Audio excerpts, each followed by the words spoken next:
Not get out of Western Washington here. Sorry. It's a reality many people are facing right now, stranded in the passes for days. A sense of hopelessness is setting in. We're taking you there. Fox 13 News starts right now.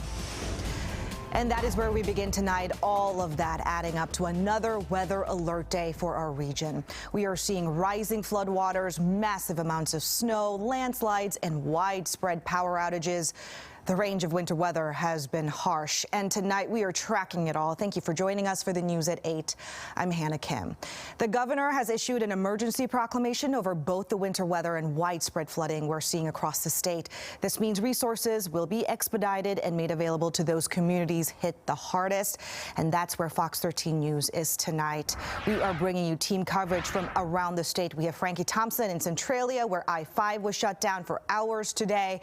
AJ Janival is live in Chehalis as we keep a close eye on the levee there. We begin our coverage, though, tonight with Erin Mayovsky. Erin, very serious flood risk in many parts of our region.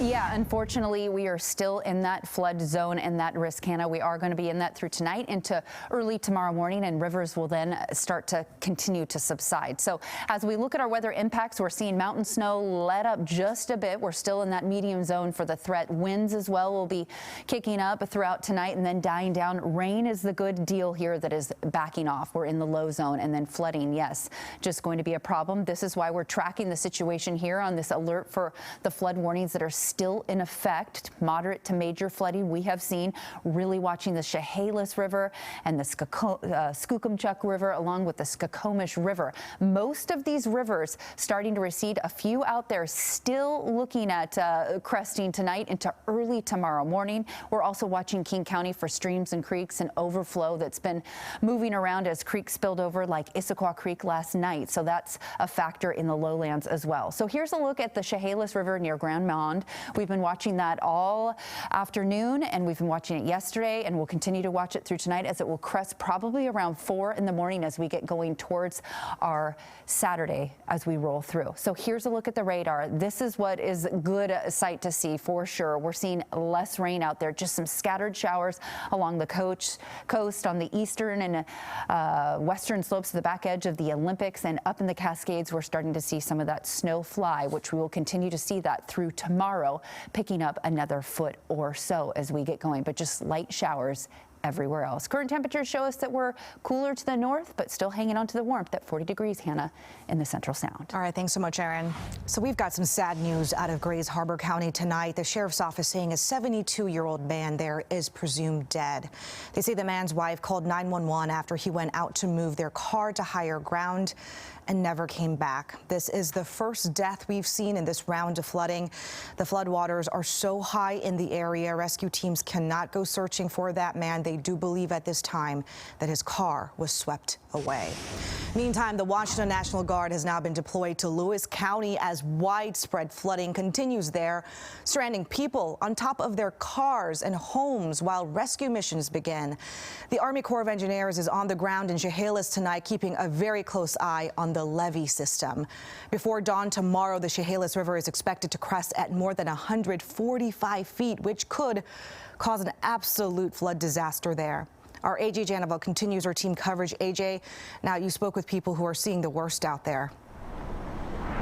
And you take a look behind me, you can see some of the worst right here. I was looking online earlier, according to the county's website, there's about 40 roads that are closed. We're standing on one of them. You can see what this flooding has done to these communities, these folks pulling their cars up the hill, but just not far enough. We got a chance to speak to some of the people who live here in Chehalis who are dealing with this kind of damage. Heavy rains turned to flooding throughout Chehalis and Centralia, making communities completely unrecognizable.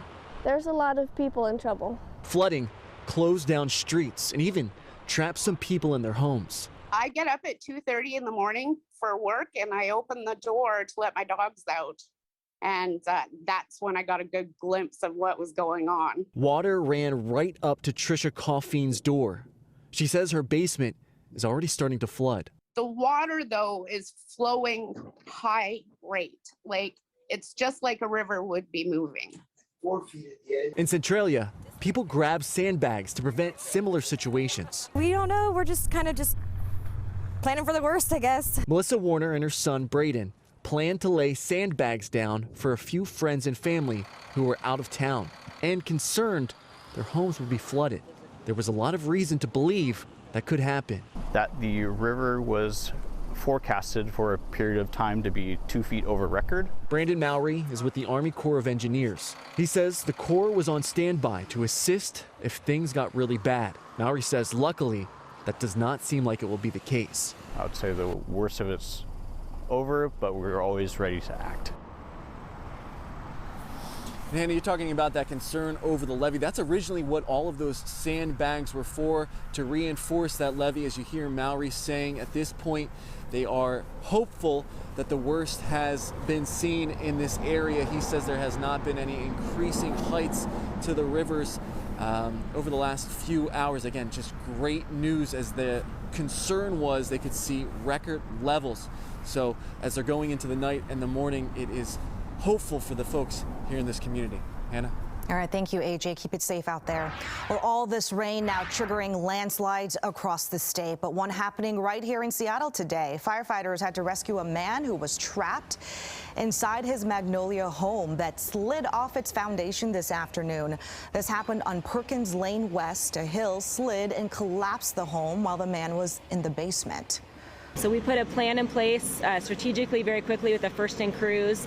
Our Rescue 1 company was on the way, which is our technical rescue team for the city. And between the crews on scene and Rescue 1, we were able to get inside the house, put up some temporary shoring, remove debris off that person, and bring him out to safety. Crews had to work uphill to rescue the man, as well as put out a fire inside the home. That area is prone to slides, but so are so many areas in our state. The U.S. landslide inventory map just lighting up tonight. Take a look, showing landslides that have already happened and ones that likely are about to, and that is why more roads and highways are being shut down. But landslides not the only thing causing major backups today. In Centralia, flooding again along I-5 has now receded, but homes are still at risk. Our Frankie Thompson is on the ground there with the very latest. Floodwaters are rushing over several roads across the city of Centralia, just like we see here in this neighborhood. This water is coming from the Skookumchuck River to the west of us. High waters from area rivers are flooding communities all across Lewis County.